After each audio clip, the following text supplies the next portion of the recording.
कांग्रेस के वरिष्ठ नेता गुलाम नबी आजाद का कुछ दिनों पहले राज्यसभा से कार्यकाल पूरा हुआ। वे रिटायर हुए। यही वो मौका था जब आजाद के बारे में बोलते हुए प्रधानमंत्री नरेंद्र मोदी संसद में भावुक भी हो गए थे।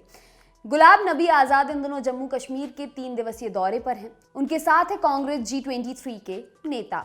G23 यानी कांग्रेस के वो 23 नेता जिन्होंने अगस्त 2020 में पार्टी के टॉप मैनेजमेंट को चर्चित चिट्ठी लिखी थी। मांग की थी कि पार्टी में नक से सिर तक बदलाव किए जाएं। इन 23 नेताओं में गुलाम नबी आजाद, शशि थरूर, कपिल सिब्बल, भूपिंदर सिंह हुड्डा, मनीष तिवारी, आनंद शर्मा और कुछ अन्य नाम शामिल थे।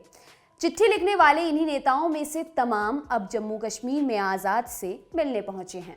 इस दौरान पार्टी के सीनियर नेता कपिल सिब्बल ने कहा, कांग्रेस पार्टी कमजोर हुई है और हमें इसे मजबूत करने की जरूरत है।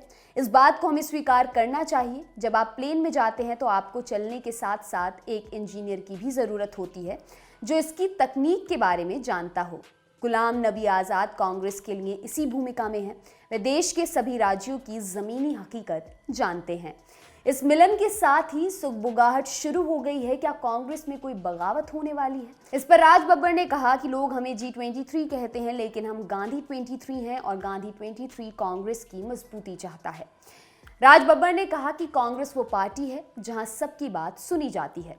गुलाम नबी आजाद ने भी कहा कि और नेता भी हैं जो इस कार्यक्रम में शामिल होने वाले थे, लेकिन उन्होंने ही ये सोचकर उन्हें आने से मना कर दिया कि तरह तरह की अटकलें लगाई जाने लगेंगी। उन्होंने कहा कि वे राज्यसभा से रिटायर हुए हैं, राजनीति से नहीं।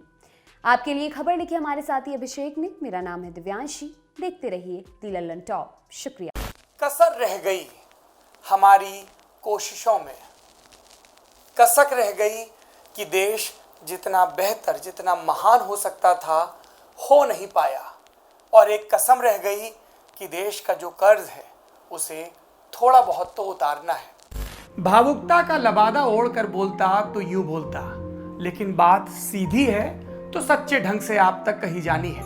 लल्लन टॉप लेकर आया है एक नया प्लेटफॉर्म, तेरा तुझको अर्पण। ये प्लेटफॉर्म उन सब भारतवासियों के लिए है जो भारत से दूर किसी दूसरे देश की जमीन पर हैं, कभी पढ़ाई के लिए, कभी नौकरी के लिए। ये उन सब भारतवंशियों के लिए भी है जिनकी पहचान का हिस्सा ये महान देश है, लेकिन कुछ कसर और कसक है। तो आइए कसम खाएं कि देश को बेहतर बनाएं। हमें आपसे चाहिए आपके हिस्से का ज्ञान जो आप लल्लन टॉप के जरिए अपने देशवासियों के साथ साझा करें। ये मस्ती के पल भी हो सकते हैं जब आप कहीं घूमने जाएं और आपको लगे कि सिर्फ मेरे यार दोस्त और परिवार वाले ही क्यों, पूरा देश जाने इन नायाब चीज़ों के बारे में। ये पॉलिसी से जुड़ा, ज्ञान से जुड़ा कोई मसला हो सकता है। तो आइए और लल्लन टॉप की इस नई पेशकश तेरा तुझको अर्पण का हिस्सा बनिए।